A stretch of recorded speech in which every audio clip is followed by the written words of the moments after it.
میں نے اپنی زندگی کے اس مقصد کو پانے کے لیے اپنی اولاد کی پرورش تک پر توجہ نہ دی، میرا بچہ کب پل کر بڑا ہو گیا اور جوان ہو گیا مجھے اس کی خبر ہی نہ ہو سکی، میری بچی کب شادی کے لائق بن گئی میں نے اس کی طرف کوئی توجہ نہیں دی۔ اس کامیابی کے حصول کے لیے میں نے اپنی زندگی کے 50 سالہ حصے قربان کر دیے، اور آج جا کر میں سی ای او کی پوسٹ پر یا ہیڈ آف ڈپارٹمنٹ کی پوسٹ پر بیٹھا ہوں، اور اس سے پوچھو کہ اب تمہیں کیا احساس ہوتا ہے، وہ کہے گا کہ یقیناً وہ 50 سالہ زندگی جو میں نے قربان کی آج میرے لیے لذت آزما ہے، میرے لیے آج اس طریقے سے میری یہ زندگی اس قدر مجھے خوش کن لگ رہی ہے، اس قدر اچھی محسوس ہو رہی ہے کہ اس سے اچھی زندگی کوئی ہو ہی نہیں سکتی۔ میں تو سب کو درس دوں گا کہ اگر تمہیں کامیاب انسان بننا ہے تو قربانیاں دینی پڑے گی، تمہیں کامیاب انسان بننا ہے تو اپنی زندگی کے حصوں کو قربان کرنا ہوگا، اپنی خوشیاں ختم کرنی ہوگی، اپنے آرام اور چین ختم کرنے ہوں گے۔ بڑی اچھی بات کہتا ہوگا،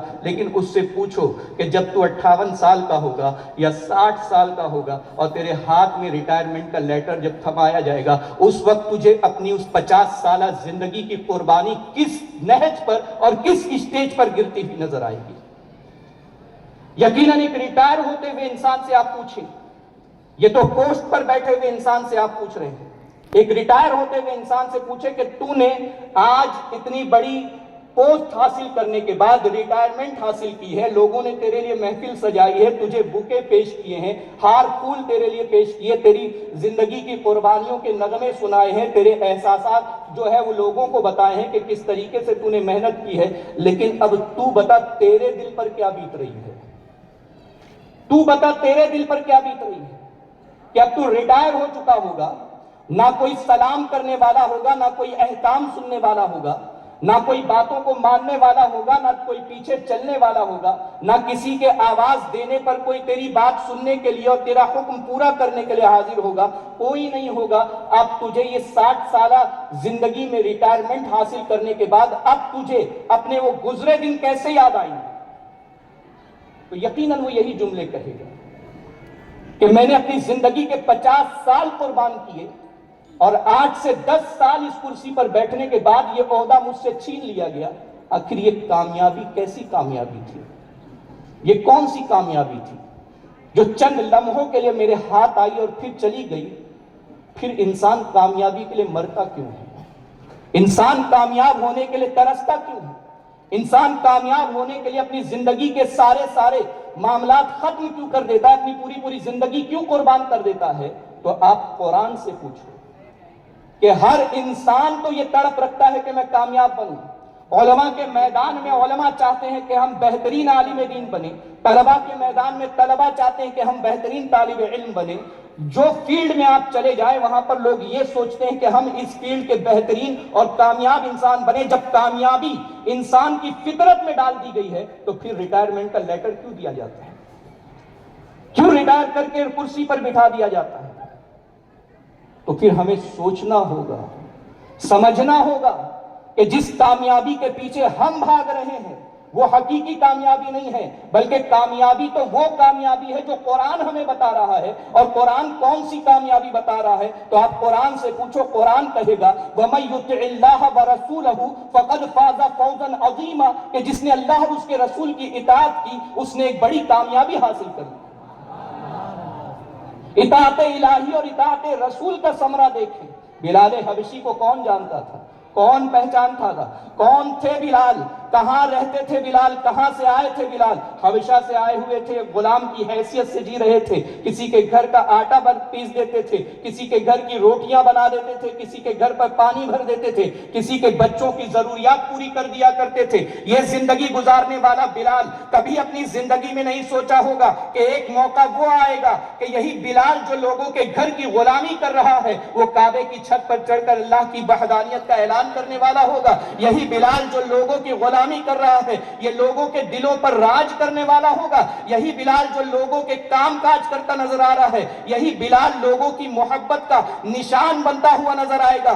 آخر بلال کو یہ حیثیت، یہ اہمیت، یہ مقام و مرتبہ کہاں سے حاصل ہوا؟ تو یقیناً وہ بلال حبشی بھی یہی اعلان کریں گے، میں نے اس آیت کریمہ پر عمل کیا کہ جس نے اللہ اور رسول کی اطاعت کر لی وہ کامیاب ہو گیا۔ یہی کامیابی تو ہماری حقیقی کامیابی ہے۔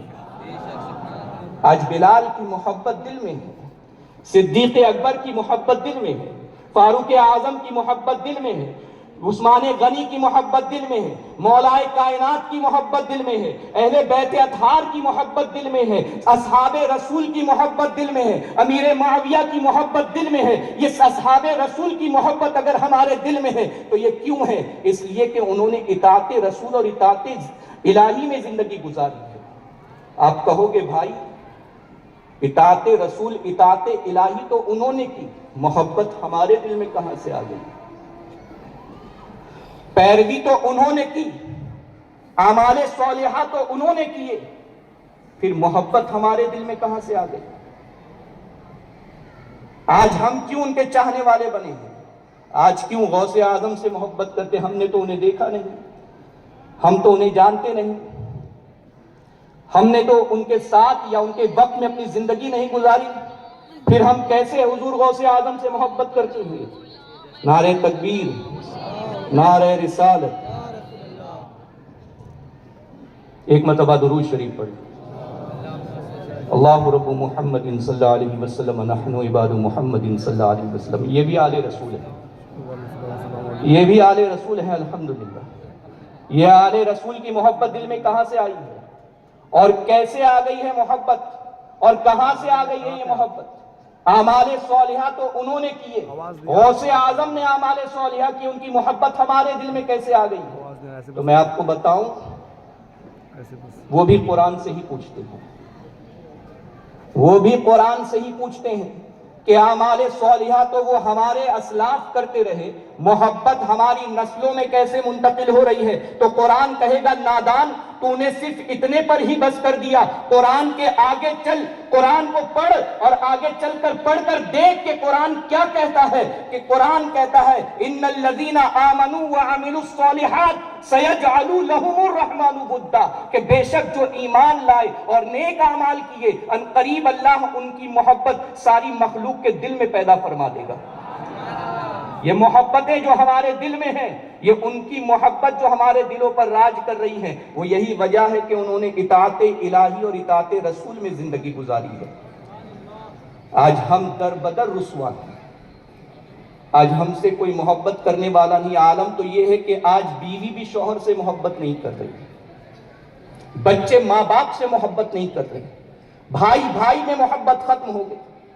معاملات تو ایسے ہو گئے ہیں کہ آج ہمارے درمیان سے محبت دفع ہوتی چلی جا رہی ہے، اگتی چلی جا رہی ہے۔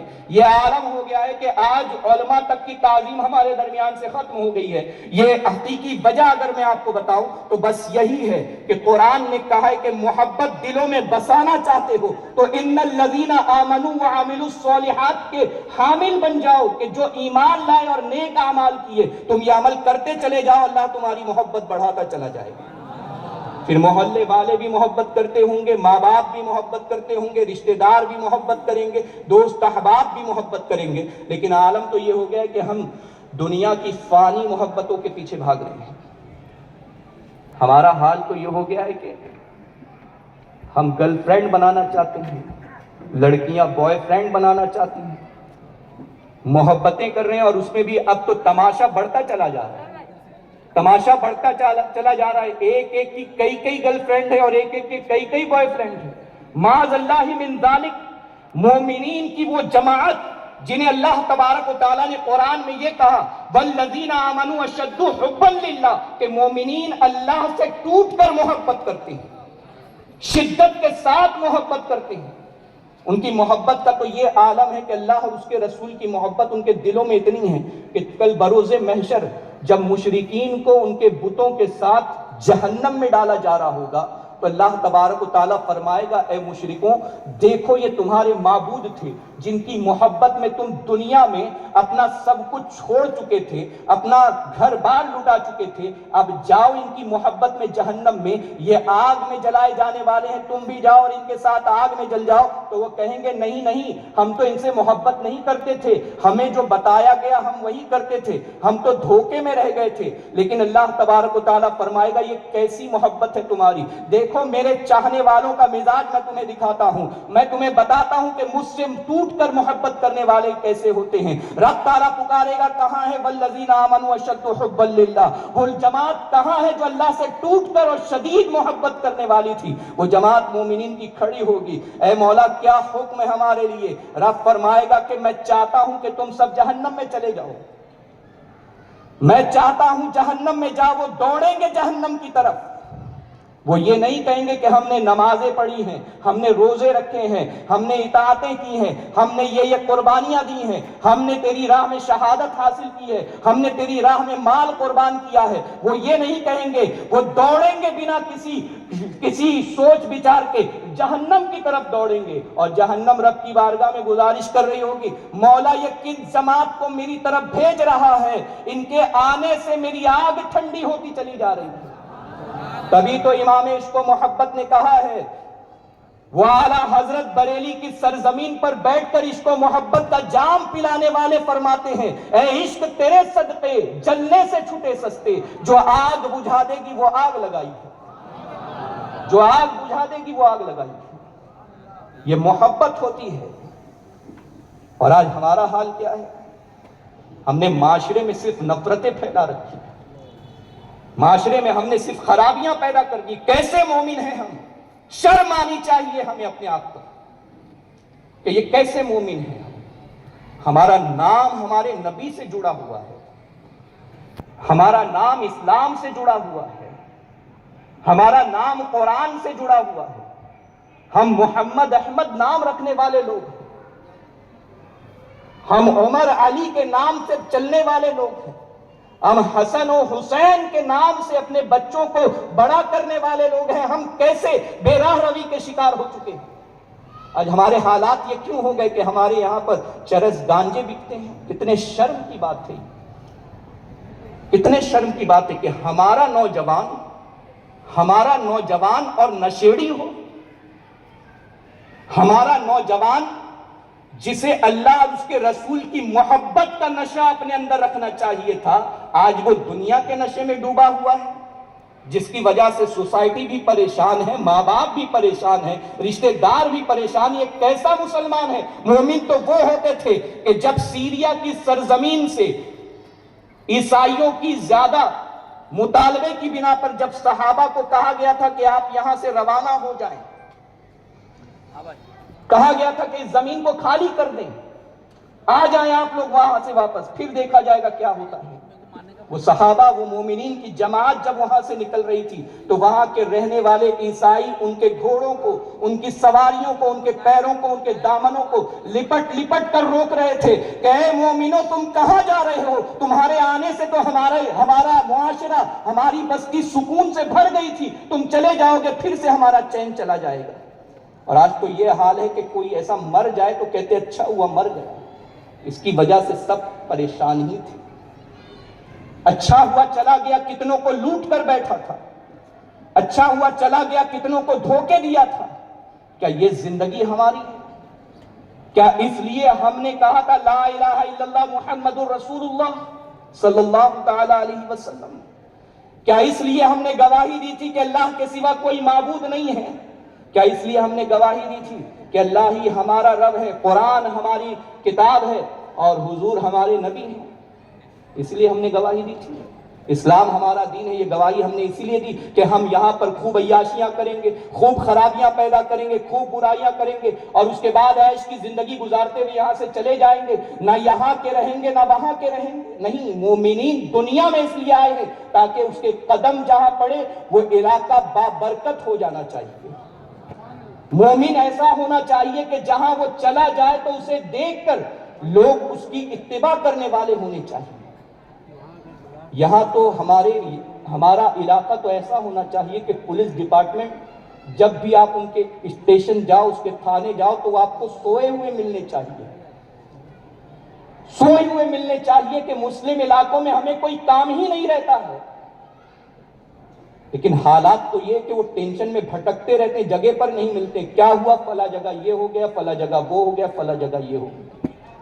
اللہ اکبر۔ ہماری مائیں بہنیں نہ کبھی مسجد کے دروازے پر نظر آنی چاہیے بھیک مانگتے، نہ کسی پولیس اسٹیشن میں نظر آنی چاہیے اپنے شوہروں اور اپنے بھائیوں کی شکایتیں کرتے۔ یہ سوسائٹی ہماری ہونی چاہیے تھی، لیکن آج کیا ہو گیا کہ ہم نے پوری طریقے سے اللہ اور اس کے رسول کی اطاعت کو ترک کر کے، محبت رسول کو دل سے نکال کر کے صرف دنیا ہی دنیا اپنے دل میں بھر لی ہے۔